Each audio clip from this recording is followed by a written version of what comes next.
દ્વારકાધીશ મિત્રો, આજે આપણે જામનગર જિલ્લાના જામનગર તાલુકાના ચંદ્રગઢ ગામે આવ્યા છીએ. ચંદ્રગઢ ગામના ખેડૂત છે ધનંજયભાઈ સભાયા ઉર્ફે લાલાભાઈ સભાયા. જોકે લાલાભાઈએ ગયા વર્ષે આજે કપાસ રહ્યો સામે એ કપાસવાળા વિસ્તારમાં બધામાં ગ્રીન ઇન્ડિયા ખાતર વાપર્યું હતું અને આમાં પણ ગ્રીન ઇન્ડિયા ખાતર વાપર્યું હતું. પાછું આ વર્ષે ગયા વર્ષે લાલાભાઈને જીરું હતું અને આ વર્ષે પાછું જીરું વાવે છે અને આ ખાતર વાપરે છે. આ એક ટોલી ખાતર ભરી આવ્યા છે લાલાભાઈ ગ્રીન ઇન્ડિયા. અને સામે જો ટ્રેક્ટર વાવે છે ખાતર અને જીરું. ખાતર અને જીરું બે કેટલાય ખેડૂતોની એવી ફરિયાદ હોય છે કે ખાતર એટલે જીરાના પાકની સાથે એટલે ટૂંકમાં દાણાની સાથે બીજા ડીએપી કેવા ખાતર કોઈ જરૂર નથી. તમને એનો વિડીયો આ સાથે જોવા મળશે. ઓનલી ખાતર અને ઓનલી જીરું, બાકી આ સિવાય કોઈ વસ્તુ તમારે ભેળવવાની નથી. તમારું ખાતર વવાઈ શકે. લાલાભાઈ, તમે તો ગયા વર્ષે આ ખાતર વાવ્યું હતું, આ જ રીતે વાવ્યું હતું ને? આ જ પદ્ધતિથી? હા, આ જ રીતે વાવ્યું હતું. એમાં 20 વીઘામાં ગ્રીન ઇન્ડિયા વાવેલું હતું. હા. અને આ 25 વીઘામાં ડીએપી વાવેલું હતું. બરાબર. ઉતારો બેયનો સેમ આવ્યો. બરાબર. 2-8-8 મણ થયું. બરાબર. એટલે ગ્રીન ઇન્ડિયા વાવવું એટલે પછી કાંઈ વાંધો નહીં, હાલો ઉતારો બરાબર બેનો સરખો જ આવ્યો. પણ આમ જનરલ ખર્ચાની દ્રષ્ટિએ ઉમાનામાં શું ડિફરન્સ રહ્યો હતો? ખર્ચામાં જ આજો ફેર પડે. હા. ડીએપી વધારે નાખવું પડે. હા. ડીએપી વગર હવે ખેડૂતનું એવું માનવું છે કે ડીએપી વગર કંઈ થતું જ નથી. એટલે દિવસે ને દિવસે ડીએપી વધારતા જાય.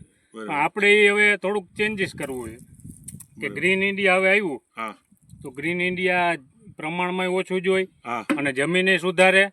ડીએપી ની બધી જમીનમાં આપણે 62 જમીન કરી નાખી. હવે આ બધું ઓલી બળ ને એ બધું ભરવું પડે. બાકી આ ગ્રીન ઇન્ડિયા થી એકદમ જમીન પહોંચી રહી અને જીરાના ઉગાવવામાં બહુ બેનિફિટ સારો. બરાબર.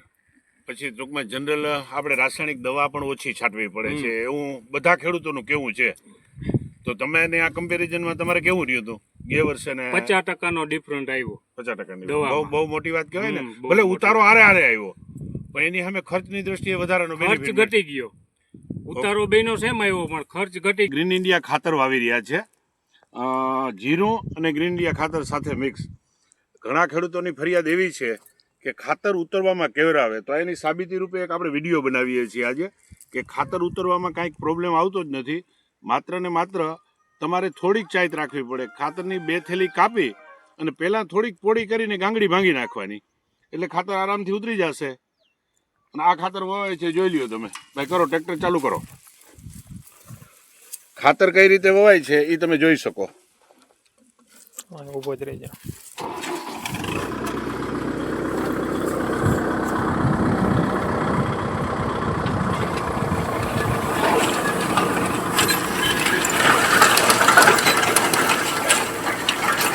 ખેડૂત મિત્રો, આ 5 નંબરના ચક્કરમાં આવી રીતે જાય છે. આ જીરું છે, અલા ગ્રીન ઇન્ડિયા ખાતર છે. આ જીરું છે, એકલું જીરું વાવે છે.